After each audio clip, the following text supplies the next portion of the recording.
the Vango Banshee 300. It's a classic choice for campers seeking space, durability and affordability. But does it live up to the expectation? Let's get it out and have a look.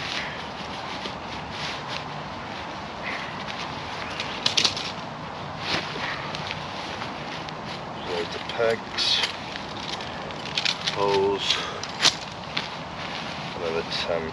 Take a look at the poles. Standard ones that come with the Vango Banshee 300. So these are the Powerlight Banshee 300. A blue one, and then an orange one. A bigger one and a smaller one. Pegs. What pegs do you get with it? So they just show standard shepherd hook pegs. Yeah, you get quite a lot of them as well. I know on this tent, from seeing it pitched before, there's a lot of peg out points. So yeah, as you can see, you get loads of pegs. What else have you got in there?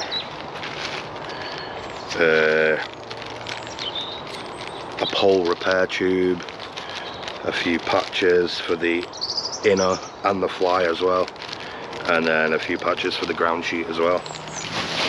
So as you can see, I have got the blue pole, which is the larger one, and I will show you now how this goes in.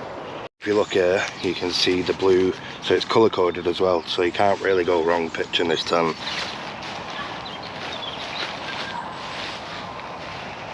Full stop.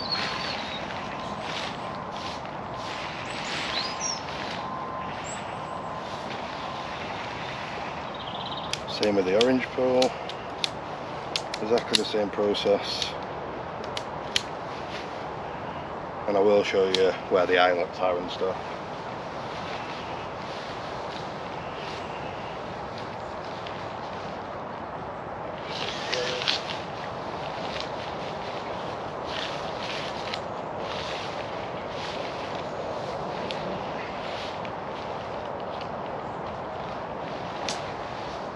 So as you can see, the eyelets are on the band system, and these band systems are quite good. They add a lot of durability in more windy conditions. So yeah, let's get the tent pegged out and then we'll have a proper look.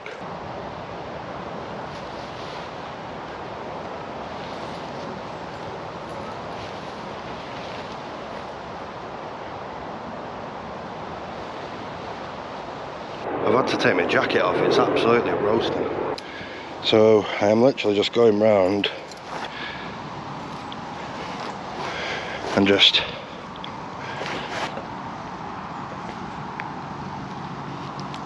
tensioning everything. If you're watching this and you've got a missus and 2 dogs, I think you're going to have no problem with this tent. So the first thing that stands out to me when I pitch this tent is the pure size of it. It's absolutely massive. I think this would be my first time ever pitching a 3-man tent. And just by the outside of it, you can just see how big it is. Another thing I notice is all the guy lines on it. Like, there's just many options. This would really hold up in some strong winds. Like that is solid. That's not going anywhere. Right, I think we should get in and have a look inside.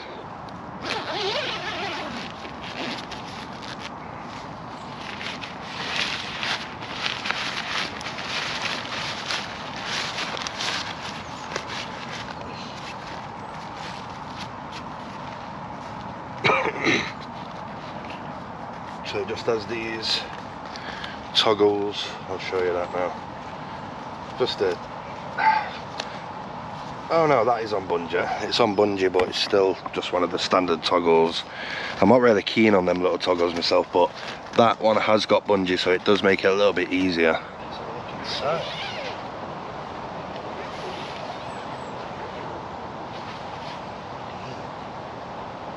Do you know what? There's stuff like a little pocket there. So I'm sat in the tent, and inside, my first impressions, again, huge amounts of room. The headroom is not so much, but wow, the width and length of this thing is insane. There's a lot of solid fabric. This inner is polyester, by the way. It's got a polyester inner. You have got mesh for breathability as well, and there's plenty of vents on the outside of the tent. You got another flap there. There's not one on the other side, but you have got that. You also have a little lantern holder there. It's only a little tiny toggle, and yeah, plenty of pockets. So obviously I've got the door in there. Them pockets are mirrored on the other side. Plenty of space in there to put your phone in. Yeah, look at the size of that. That is a palace. So the height, at its highest point, which is the peak in the middle, is 95 centimeters. So I'm sat with a straight back there, and my head is just off it, probably a couple of millimeters in fact. The length of the tent is 265 centimeters, so really long. You'd get a long wide pad, you'd get 2 long wide pads in here. The width is 175 centimeters, so more than enough room to get 2 sleeping pads in here with your gear as well. It is a 3-man tent, but as I've always said, a 3-man tent is a 2-man tent, and a 2-man tent is a 1-man. Technically it's not, but that's how I do things because I like my space. If you didn't decide to put the inner door in the pocket as well, you do have a bungee there to toggle it up. I've not actually got any trekking poles with me today, but what you can do, a feature on this tent, is you can put a trekking pole here. That is a feature on the website. You can put a trekking pole there, and it creates a little porch area for you to do your cooking and eating and store your shoes.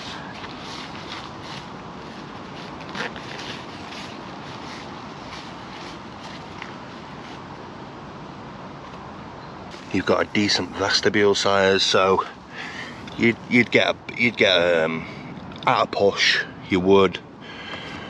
So if you sat your backpack on that band there, you would get like a 65 litre pack in there.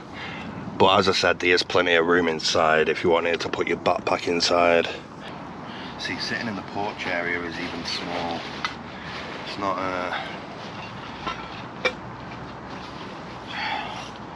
you haven't got loads and loads of room by any stretch of the imagination. Like, so as you can see, you can, this is rubbing off my back, the inner, so you can't actually sit up in the tent. I mean, no, like you have to come out of the tent, and I see that as kind of a downfall and an annoyance, and I know a lot of people will as well, so that's why I've mentioned it.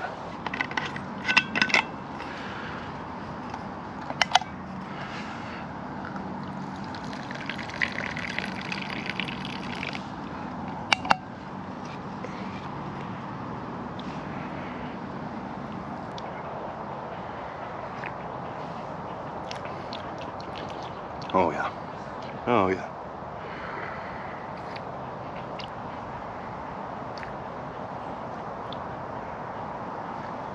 The rain's starting to come down, so I'm gonna put my stuff inside and we're just gonna chill out for a bit. Why not?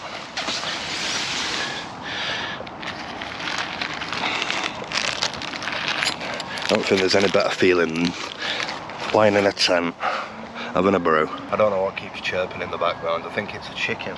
Sounds like a chicken or a hen. Take my shoes off.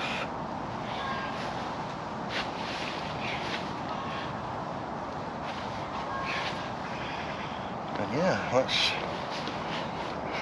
let's relax. Got a little improvised pillow, got my little day pack, and my waterproof jacket on top. This rain is coming down mad now. So yeah, I'm just sat in the tent waiting to get out to do some more filming. But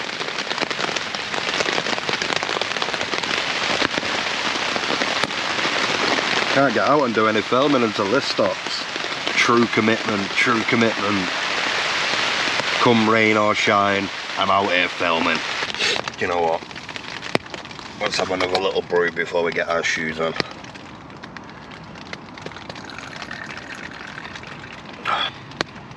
You know, there's something so therapeutic about just sitting in a tent and relaxing, especially, you know, I see that as a bonus. It raining, alright, I can't get outside the tent and film, but... And I thought the rain had stopped, but it's just started again, so...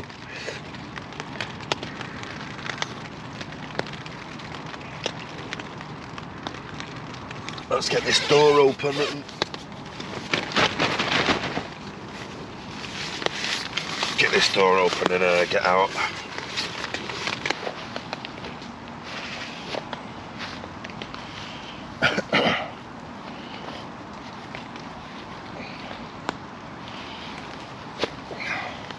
Honestly, I'm really impressed with this tent. My first impressions. It's another little thing to mention. You do have a lot of ventilation options for condensation as well, which is a really good thing.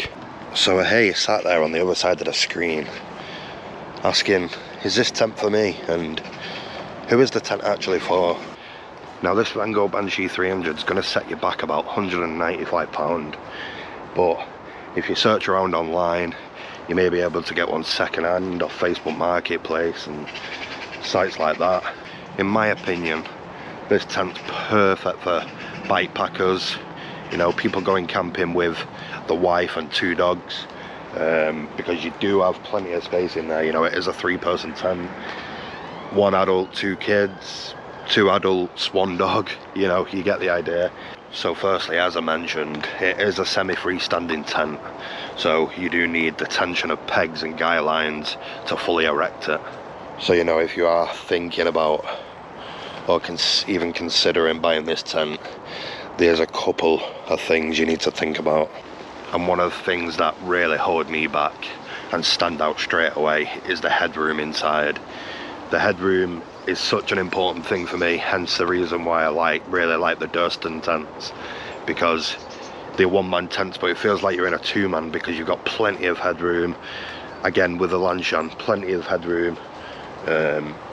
But yeah, as you can see, this is low. It does only have 1 vestibule. There's one really important thing that I haven't mentioned about this tent yet, and that's the weight. So this tent weighs in at 2.9 kg, which to me is kind of heavy, but that's me personally. What I want to know from you is what sells a tent to you. Is it the weight, the space inside, the price? Let me know in the comments down below.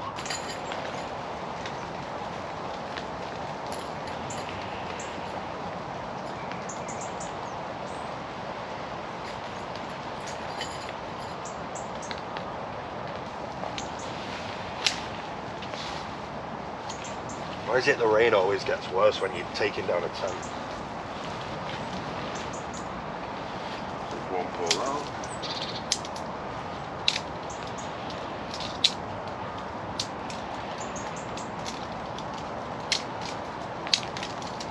I think I need my waterproof jacket on again.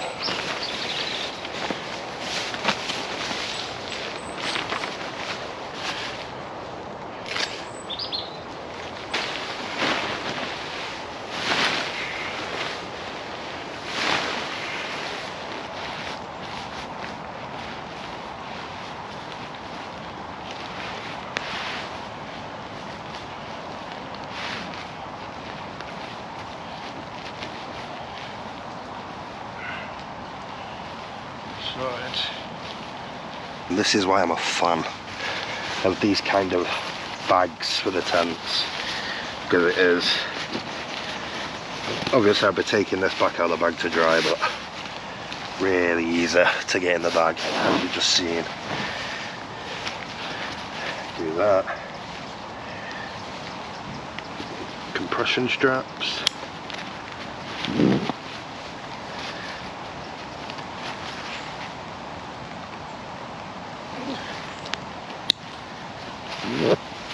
Wow, the rain is really coming down now. So yeah, that's it for this video. Thanks so much for watching. I really appreciate it. If you enjoyed this video or took anything away from this video, or it helped you in any way, please consider hitting that like button and subscribe to the channel. Really helps me out massively. So yeah, really appreciate that. Thanks for watching, and I will see you in the next one.